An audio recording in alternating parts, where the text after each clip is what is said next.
Halo pemirsa, apa kabar Anda hari ini? Saya Abion Suwardi hadir dalam liputan khusus informasi hadir untuk negeri yang akan menyajikan sejumlah informasi dari berbagai daerah untuk Anda.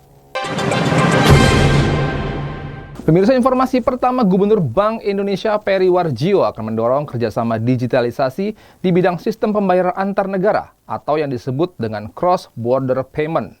Peri dalam konferensi pers di Jakarta menyebut akan mengakselerasi pembayaran digital seiring penyelenggaraan Presidensi G20 Indonesia di tahun 2022.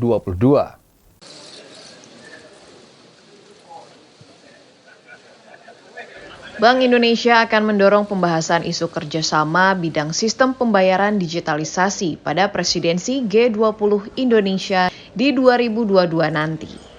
Gubernur Bank Indonesia Peri Warjio dalam konferensi pers secara virtual Selasa 14 September mengungkapkan, Bank Indonesia mengajak bank sentral dari negara-negara G20 untuk mengakselerasikan kerjasama digitalisasi sistem pembayaran antar negara atau yang disebut dengan cross-border payment. Hal tersebut ditujukan untuk mengatasi berbagai permasalahan di bidang sistem pembayaran, termasuk untuk menurunkan biaya, mempercepat dan memperluas akses, menciptakan praktik pasar ekonomi yang baik, serta mendukung percepatan digitalisasi ekonomi dan keuangan. Kerjasama juga mencakup inisiatif untuk mengeluarkan mata uang digital bank sentral atau Central Bank Digital Currency (CBDC). Terkait hal itu, Peri mengungkapkan Indonesia berencana menerbitkan rupiah digital. Adalah kerjasama mengenai digitalisasi sistem pembayaran antar negara. Dan karenanya ini akan didorong yang sering kita sebut cross-border payment. Agar ke depan mengenai sistem pembayaran secara luas bisa kemudian mengatasi berbagai permasalahan. Usulan soal cross-border payment mengemuka setelah praktik digitalisasi memberikan manfaat yang optimal dalam kegiatan transaksi pembayaran selama masa pandemi COVID-19. Tim Kantor Berita Antara mewartakan. Pemirsa, Presiden Joko Widodo menyatakan Indonesia memiliki cadangan nikel terbesar di dunia. Dengan potensi luar biasa tersebut, Jokowi yakin Indonesia akan menjadi produsen utama produk barang jadi berbasis nikel dalam 3 hingga 4 tahun ke depan. Presiden Joko Widodo meresmikan dimulainya pembangunan pabrik industri kendaraan listrik PT HKML Battery Indonesia, Karawang, Jawa Barat, Rabu 15 September. Kepala Negara dalam sambutannya menyatakan pabrik baterai kendaraan listrik ini merupakan yang pertama di Indonesia, bahkan yang pertama di Asia Tenggara dengan nilai investasi sebesar 1,1 miliar dolar Amerika Serikat. Pembangunan pabrik ini merupakan wujud keseriusan pemerintah untuk melakukan hilirisasi industri. Jokowi menegaskan era kejayaan komoditas bahan mentah sudah berakhir. Dan Indonesia harus berani mengubah struktur ekonomi yang selama ini berbasis komoditas untuk masuk ke hilirisasi menjadi negara industri yang kuat dengan berbasis pada pengembangan inovasi teknologi. Negara kita, Indonesia, memiliki cadangan nikel terbesar di dunia. Dengan potensi yang luar biasa itu, saya yakin dalam 3 sampai 4 tahun ke depan, melalui manajemen yang baik, manajemen pengelolaan yang baik, Indonesia akan bisa menjadi produsen utama produk-produk barang jadi berbasis nikel, seperti baterai litium, baterai listrik, baterai kendaraan listrik. Presiden menambahkan hilirisasi industri nikel akan meningkatkan nilai tambah biji nikel secara signifikan. Jika diolah menjadi sel baterai, nilainya bisa meningkat 6-7 kali lipat, dan jika menjadi mobil listrik akan meningkat nilai tambahnya menjadi 11 kali lipat. Pengembangan industri baterai juga akan meningkatkan daya tarik Indonesia sebagai negara tujuan investasi dari industri turunan yang menggunakan baterai seperti investasi motor listrik, bus listrik, dan mobil listrik. Tim Kantor Berita Antara mewartakan. Pemirsa, sedikitnya 300 judul buku berbahasa Indonesia dipamerkan di Beijing International Book Fair atau BIBF pada Selasa 14 hingga 18 September 2021 di gedung New China International Exhibition Center. Bagi Indonesia, sudah yang keempat kalinya mengikuti pameran buku tersebut. Ini dia liputannya untuk Anda.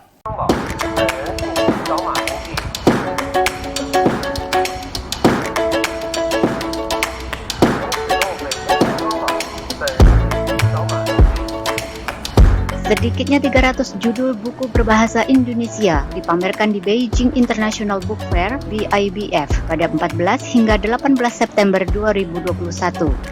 Dalam pameran buku yang digelar di ibu kota Cina ini, Kedutaan Besar RI di Beijing turut mendirikan anjungan Indonesia.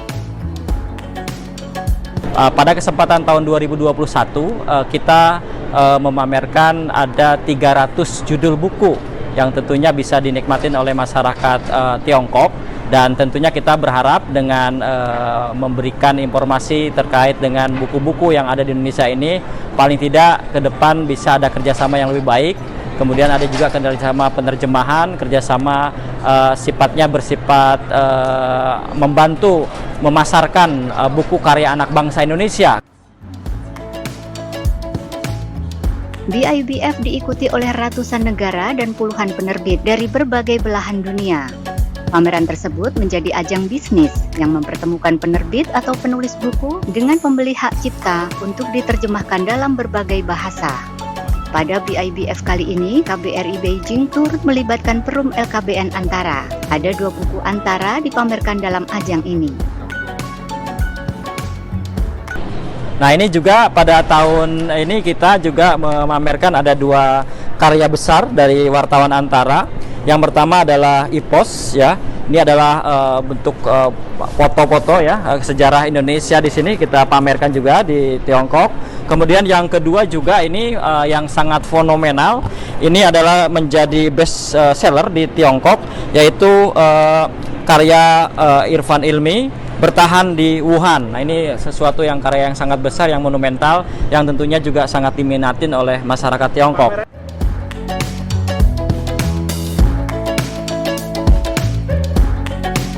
Pameran digelar dengan protokol kesehatan yang sangat ketat. Sehari sebelum pameran dibuka, semua yang terlibat diwajibkan menunjukkan hasil tes negatif PCR dalam 40 jam terakhir. Panitia, peserta, pendukung, dan pengunjung pameran juga diwajibkan menunjukkan kartu vaksin dosis lengkap.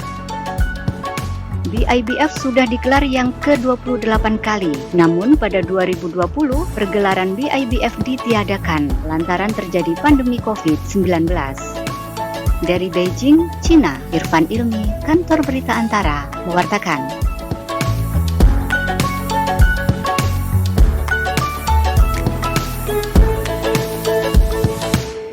Pemirsa, dalam mewujudkan konsep Indonesia Emas 2045, pemerintah terus membangun infrastruktur transportasi agar impian tersebut bisa terwujud. Kedepannya, pembangunan transportasi akan menerapkan konsep berkelanjutan yang mencakup aspek keselamatan, terjangkau, dan ramah lingkungan. Nah, pemirsa, berita tersebut sekaligus menutup kesempatan kita pada hari ini. Saya Biwan Suwardi, pamit undur diri. Silakan.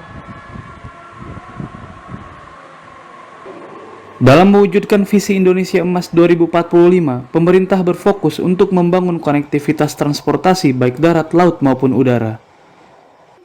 Menteri Perhubungan Budi Karya Sumadi mengatakan, konektivitas infrastruktur transportasi menjadi tolak ukur dalam proses pembangunan suatu wilayah dan menjadi penunjang terwujudnya Indonesia Emas 2045.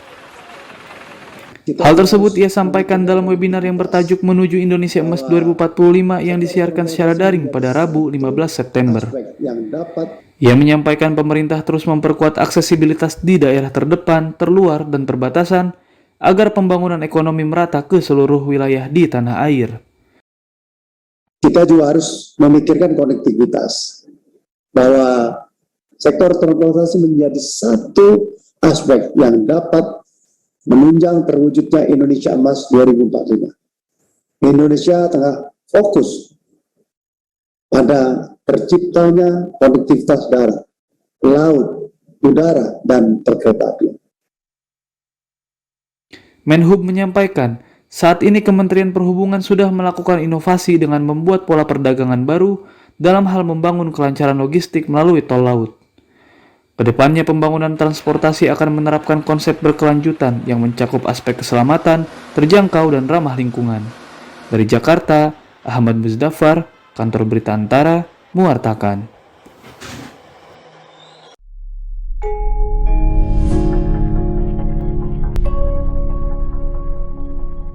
Jangan lewatkan liputan informasi dari berbagai daerah dalam Beranda Informasi Hadir untuk Negeri. LDS TV Lampung bekerja sama dengan Lembaga Kantor Berita Nasional LKBN Antara setiap hari pukul 13 waktu Indonesia Barat dan pukul 20 waktu Indonesia Barat.